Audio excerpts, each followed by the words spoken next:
how are we doing?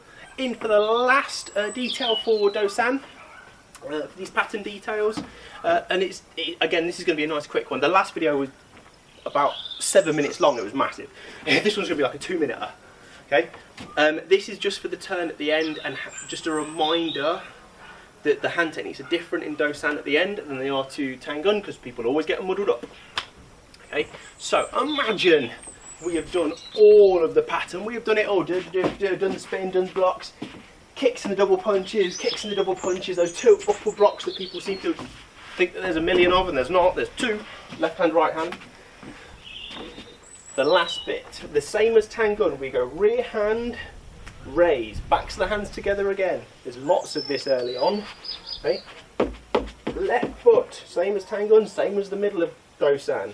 Long turn, but it is into horse stance. Yeah, Tangun went chop, punch, back stance into punch. This goes horse stance and only horse stance.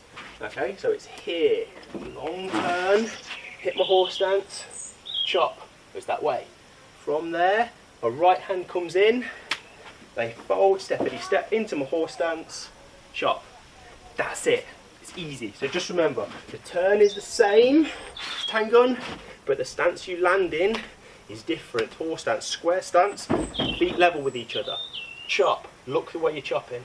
Okay, from there, I will step, right hand will chop, right foot leads, okay, which means my right hand has to be on the inside.